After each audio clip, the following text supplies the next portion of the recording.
Salam pemirsa, berjumpa lagi bersama saya dalam pembahasan buku agama yang bersinar. Buku ini dituliskan oleh Nyonya Ellen G. White. Buku ini menyuguhkan kepada kita suatu cara yang lebih baik, menyingkapkan kepada kita suatu kehidupan yang lebih sederhana dan lebih manis. Semua pembaca akan penuh dengan kegembiraan dan kesukaan, bersinar menyinarkan kasihnya dimanapun kita berada. Inilah suatu ajakan yang mulia bagi masing-masing kita yang Yesus berikan. Dan kesempatan demi kesempatan biarlah kita dapat pergunakan dengan sebaik-baiknya, sehingga kehidupan kita boleh menjadi berkat, boleh menjadi pembawa-pembawa damai itu dimanapun kita berada.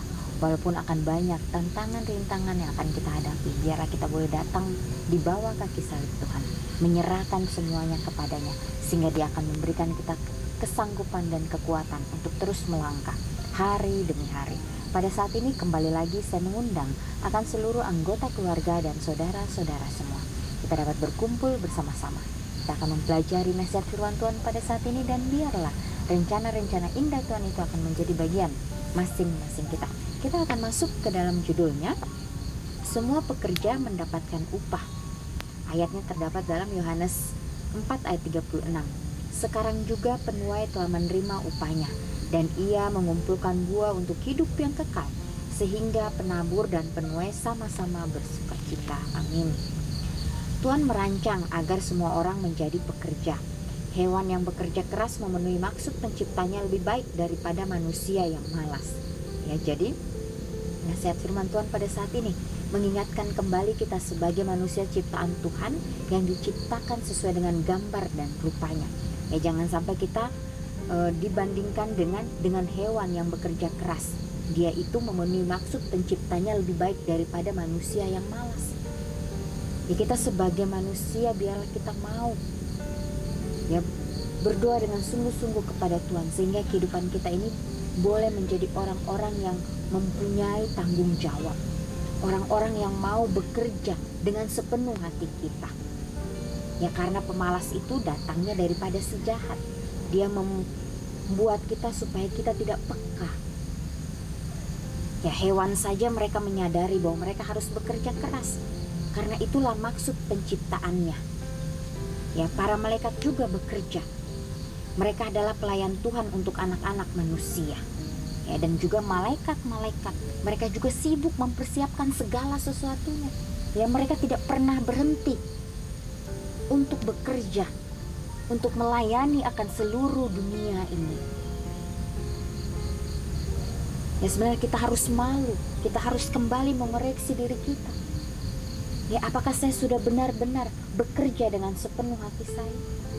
Apakah saya sudah bekerja dengan ketulusan hati saya?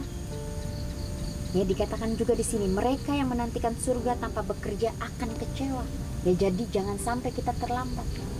Ya, bekerjalah selagi masih diberikan waktu. Apapun itu, biarlah kita dapat mengerjakan itu dengan sepenuh hati kita. Jangan sampai pikiran kita ya dialihkan kepada hal-hal yang tidak berguna. Ya, sehingga kita tidak fokus dengan apa yang Tuhan berikan di dalam kehidupan kita. Inilah jadi suatu pelajaran bagi kita, sehingga kita boleh tetap ya fokus dengan apa yang kita lakukan. Ya, walaupun kita tidak sempurna, masih banyak kekurangan, tapi bagaimana Tuhan melihat hati kita, apakah kita benar-benar mau melayani Dia dengan sepenuhnya. Di sini dikatakan, mereka yang menantikan surga tanpa bekerja, tadi dikatakan akan kecewa. Ya, karena pengaturan surga tidak menyediakan tempat bagi memanjakan kemalasan. Ya, kita sudah tahu apa yang harus kita kerjakan, tapi kita pura-pura tidak tahu. Itu ada hal yang sangat jahat di mata Tuhan. Ya, seringkali kita ya bekerja apa yang kita mau. Ya, sehingga itu memudahkan akan diri kita sendiri. Itu adalah hal yang salah juga. Ya, dikatakan karena pengaturan surga tidak menyediakan tempat bagi yang memanjakan kemalasan. Jadi surga itu tidak mau menerima orang-orang yang mempunyai kemalasan di dalam kehidupannya. Ya seringkali kita juga mengatakan saya malas. Tapi itu adalah hal yang wajar. Tetapi biarlah pada saat kita mengatakan itu, kita bilang, Tuhan bantu saya, Tuhan tolong saya, sehingga kemalasan itu tidak menghantui kehidupan saya, sehingga saya dapat menerima akan kasih-Mu dalam kehidupan saya. Namun kepada yang berlelah dan berbeban berat dijanjikan perhentian. Ya seringkali juga pada saat kita bekerja, Tuhan saya tidak sanggup lagi, saya capek Tuhan, saya lelah. Ya tetapi biarlah pada saat kita capek, pada saat kita lelah, kita berdoa, Tuhan berikan saya kekuatan untuk menyelesaikan semuanya. Ya mungkin beban itu kita pikul di dalam kehidupan kita, ya tetapi biarlah kita mau meminta kekuatan dari Tuhan. Pastinya Tuhan akan meringankan itu di dalam kehidupan kita.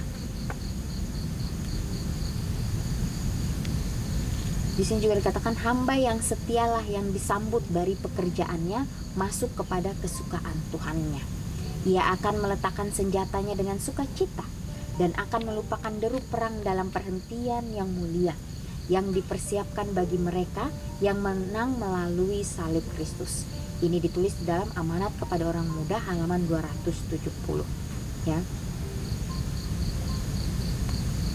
Jadi kita harus mengingat kembali ya bagaimana pengorbanan Kristus di atas kayu salib.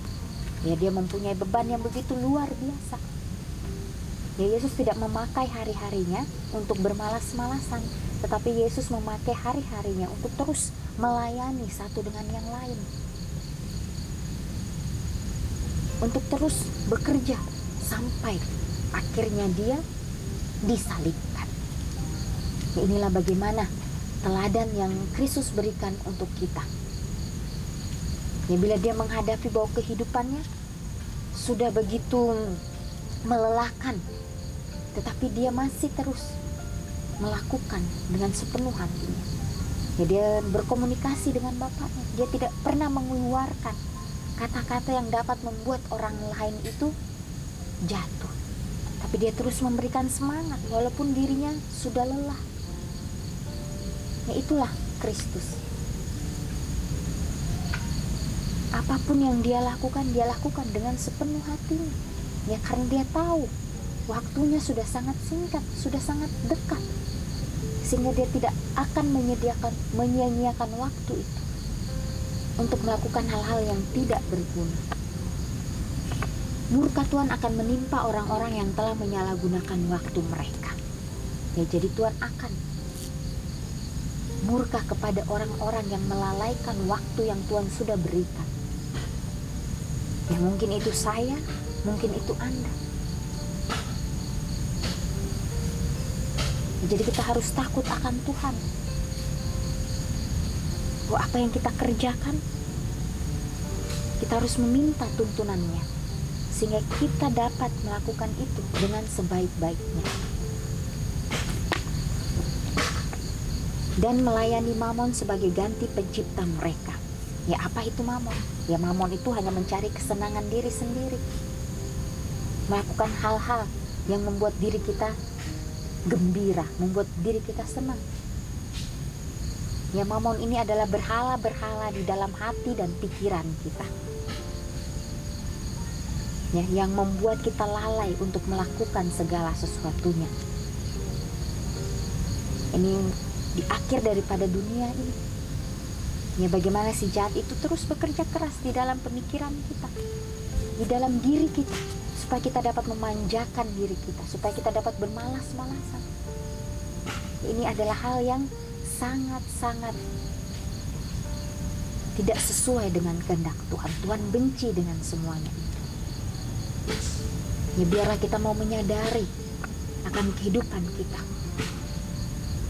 Bu, inilah kesempatan yang Tuhan berikan biar kita dapat pergunakan dengan sebaik-baiknya. Jika Anda hidup untuk Tuhan dan surga, menunjukkan jalan hidup kepada orang lain, Anda akan terus maju dan naik menuju sukacita yang lebih tinggi dan lebih suci. Kemenangan Anda akan diganjar dengan baik sekali perbuatanmu, hai hamba yang baik dan setia. Masuklah dan turutlah dalam kebahagiaan Tuhan. Ditulis di dalam Testimony for the Church jilid 4 halaman 54. Ya, jadi sudah jelas nasihat firman Tuhan. Bila kita setia, bila kita mau melakukan apa yang Tuhan kehendaki dalam kehidupan kita, maka di akhir daripada hidup kita Tuhan mengatakan, baiklah hambaku yang setia, masuklah ke dalam kebahagiaan Tuhan. Inilah yang Kristus ingin kita lakukan di dalam kehidupan kita masing-masing. Ya, karena kita adalah manusia ciptaannya yang diciptakan menurut gambar dan rupanya. Kita mempunyai akal budi. Ya, baiklah kita melakukan apa yang Tuhan kehendaki dalam kehidupan kita. Ya, jangan sampai kita terus melakukan hal kemalasan itu, memupuk kemalasan itu, sehingga itu akan menjadi tabiat yang buruk di dalam kehidupan kita. Dan itu tidak akan pernah bisa diubah kalau kita tidak mau membuka pintu hati kita sehingga Yesus dapat mengubah kehidupan kita. Inilah yang harus kita mengerti, yang harus kita pahami di dalam kehidupan kita. Ya, kita harus menjadi hamba yang setia, yang disambut dari pekerjaan masuk kepada kesukaan Tuhan. Ya, jadi semua pekerja akan mendapatkan upah. Mungkin upahnya bukan sekarang, ya tidak, belum kita rasakan, tetapi nanti. Ya, baiklah kita mau terus melakukan yang terbaik, bukan untuk diri sendiri, bukan untuk siapa-siapa, tapi ini untuk Tuhan. Ya, karena Tuhan yang menciptakan kita, karena Tuhan yang kita kasih. Ya, bukan kita mau membalas akan kebaikan Tuhan. Tuhan tidak perlu ya pembalasan dari diri kita, tetapi karena kita adalah manusia ciptaannya, kita harus mengikuti teladan yang Yesus sudah berikan bagi kita. Ya, sehingga kehidupan kita ini boleh menjadi berkat, sehingga kita pun akan mendapatkan suatu kehidupan yang kekal di akhir nanti. Ya, Yesus mau supaya semua umatnya ini selamat. Dia tidak mau satupun dari kita binasa. Ya, dia akan sedih. Tetapi kembali lagi, bagaimana kuasa memilih itu diberikan kepada masing-masing kita. Biarlah kita mau memilih sesuai dengan kehendak Tuhan.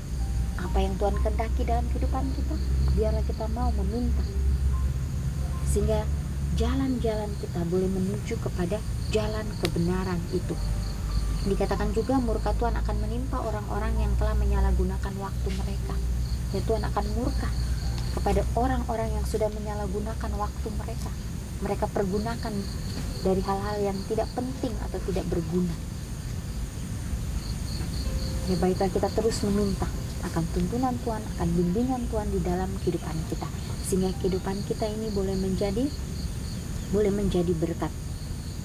Ya, dan dikatakan di ayatnya tadi bahwa sekarang juga penuai telah menerima upahnya, dan ia mengumpulkan untuk hidup yang kekal, sehingga penabur dan penuai sama-sama bersuka cita.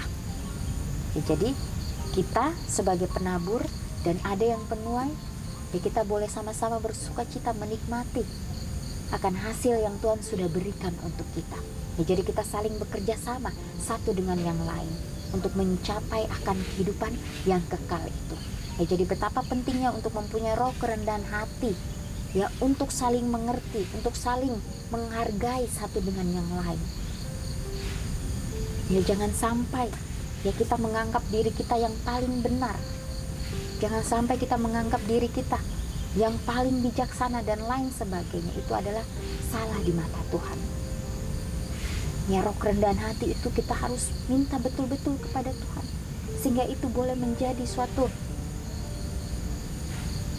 hal yang baik di dalam kehidupan kita.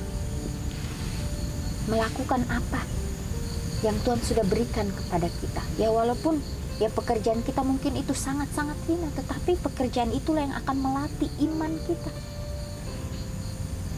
Ya, untuk mendapatkan kehidupan yang kekal. Ya, Tuhan tidak melihat apakah kita mempunyai jabatan yang tinggi. Dia tidak melihat itu. Ya, dia melihat apakah kita benar-benar bekerja dengan sepenuh hati kita, dengan kejujuran kita, dengan ketekunan kita. Itulah yang Tuhan lihat di dalam kehidupan kita.